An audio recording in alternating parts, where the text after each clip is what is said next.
Hi guys, Jimbo here, the driving test guy in New South Wales, helping you, using YouTube, pass your New South Wales P1 driving test, hopefully, first go. Now, today's video is reverse parallel park. Okay, now, I find that there's a lot of angst about this particular maneuver, but I personally think it's not warranted. Let's get the reverse parallel park into its proper context by knowing a few facts. Okay, fact one, you may not be asked to do the reverse parallel park.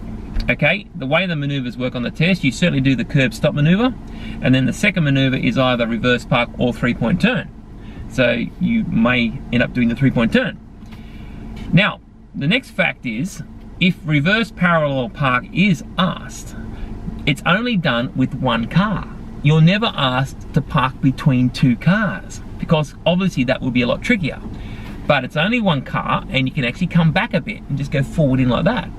So that makes it a little bit easier, takes the heat off. Okay, the next fact is that it's never done in a busy road.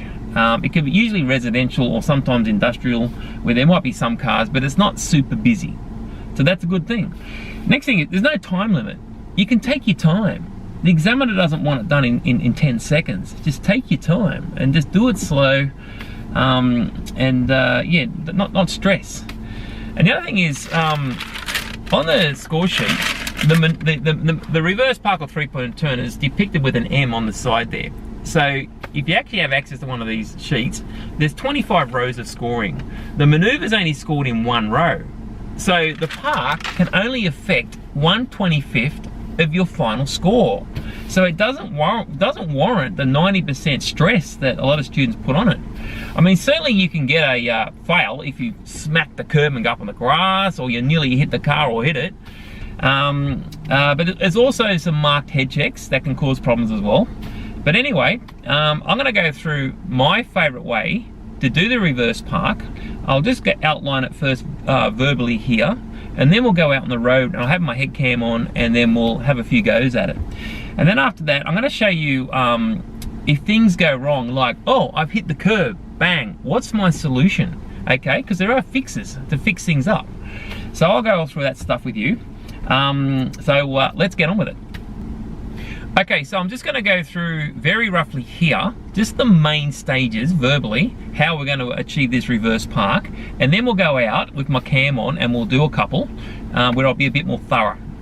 So if reverse park is being asked on your test, the examiner will say, can you please park, say, the next car coming up? So you're just gonna pull up with your checks and signals, get in beside the vehicle. So there's that pull up, first bit. You're in reverse.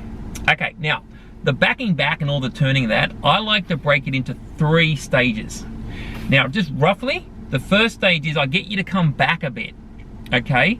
Because there's no car behind you, we're gonna come back. Won't go straight to the angle yet. Now, once you've come back, then we go to the angle. And I will show you the angle when we do it for real. And when we get to the angle, I like to bring the wheels back to center. And then the third stage is adjusting back to the curb to a point where you'll turn, okay? So, and then we just go forward. Okay, so the 3 stages are bringing your car back a bit, going to the angle, recenter, and then adjusting and close to the curb and bringing it round, and then go forward. Okay, folks, let's go out and give this maneuver a go, and then we'll talk about it after I've done a few. See you soon. Okay, so we approach the car selected with mirrors and left signal. I like to pull up about 1 meter between the cars, and I like to line my steering wheel up with the other car's steering wheel. Into reverse, check around the car, make sure it's safe. Now, stage 1, reverse straight. Do not turn yet. Come back until your head is level with the other car's rear tyre. Stage 2, full left lock. Move the car out to an angle, roughly about there. Stop and recenter the wheels. Do not go to full right lock yet. Okay, stage 3, now we reverse the car back, keep the wheels straight, do not turn yet. Bring your left rear tyre within about 50 centimetres of the edge of the gutter there. Once you're there, now you right lock the steering wheel, bring the car around, you can see it clips nicely onto the gutter. Once you're parallel, stop, recenter your steering wheel, and then we move forward. Move up to the other vehicle there, so you've got about 1 meter. See its bumper just over your bonnet. Handbrake, neutral or park, and say done. Then pop it in reverse, check around the vehicle, back away from the car, and then pull out when safe with 5-second signal. Okay, so make sure you get one of these bubble mirrors on your car on the left side, because it makes it easier to see when it's time to turn. Okay guys, now I just want to go through a few scenarios now when things go wrong. The two main things that go wrong are coming in and hitting the curb, or turning too early and being a bit wide. Okay, so what the problem with this one is, I've got a combination of too much angle and I'm leaving it too late before I turn. I just come in too close. You can see I keep coming, I keep coming, I keep coming, I keep coming, and then I try to turn now and it's just not going to work. I've hit the gutter. Solution is to check, 5-second signal, check it safe, and we just pull away from the gutter. Note when I go forward, I take a bit of the angle out, like that, and recenter. I get back in reverse, I redo all my checks, make sure it's safe around the car, look at the back, and now I bring it in. Now this is a much better angle. It's much user-friendly. I get to about 50 centimeters of the curb, I right lock, bring the car around, much better. I recenter, and then I push up and finish the reverse park and say done. Okay, so in this one, the difference is that I actually get my angle okay, but I still leave it a little bit late to turn, and I get it probably about 90% in before it kind of hits the curb. So you can see here, the angle's a lot better, but I'm just leaving it too late. I'm actually on the gutter when I try to turn and I hit. But look, I'm nearly in. So instead of going back out, all I need to do is just left steer it over and finish it like that. That's the best solution for that one. Handbrake neutral and say done.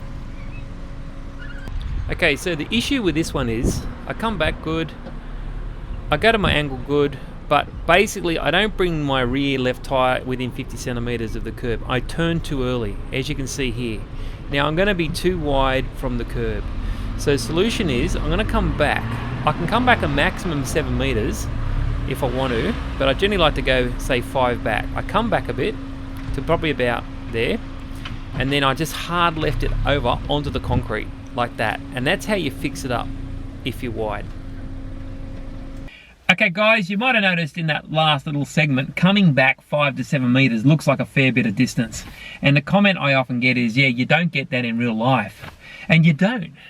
But look, for the driving test you can. So my chosen position is, look, the driving test is as stressful as it is. If you can come back that far to make it a little bit easier for you to do the park, well then let's do that. Okay, but look, in real life, once you've been driving around and got some good experience, you'll be able to just park it real tight between two cars without even thinking about it.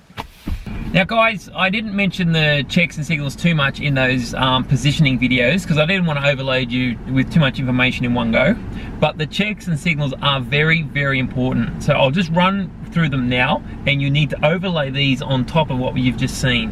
When you approach the vehicle that was selected, mirrors, left signal, and just throw the shoulder in just to check no one's coming up the side there. Okay? Now, once you've got in position, the start position, you put in reverse. Before you actually reverse backwards, you do what I call the 360 check. Check your right shoulder, all your mirrors, and left shoulder. Now, when you look around, if in the mirror you see someone come up behind you, okay, just see what they're gonna do. 9 times out of 10, that car's gonna go around you. It's very important you don't swing out on that car going around you, because that could be dangerous. The examiner might have to stop the car. You don't want that. Now, if they do wait for you, it could be there's an oncoming vehicle. So just, if there is, they'll go past, and then the car behind will probably go around you. The other scenario is that they're just waiting for you, just trying to be nice. Now, if you're not going, you get on with it. But just watch they don't take off again. Now, when you're actually about to reverse, then look out the back window, start moving. Then you can refer to the mirror or the camera or out the front for the angle, but you've got to keep checking to the rear window. Highly recommend on the driving test, don't put your hand on this seat, because that's where the examiner is, and you need to keep their space from them. So try and do it like this, just looking out the back window. When you're finished, they don't require a shutdown with this maneuver. I like just handbrake and putting the park in the automatic or in neutral in the manual, and just say done. You don't have to switch the engine off.